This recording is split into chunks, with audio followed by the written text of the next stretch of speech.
queen of the Multibex first runner-up. My name is Miss Karen Montesilio, and I am truly all the way with the place that you can experience just like a silver lining.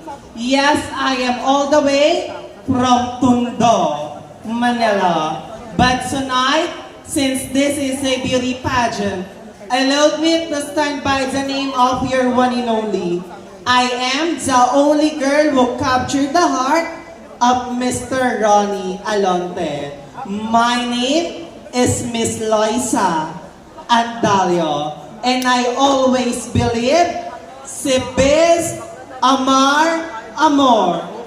If you want to be loved, learn how to love. And if you want to be respected, learn how to respect.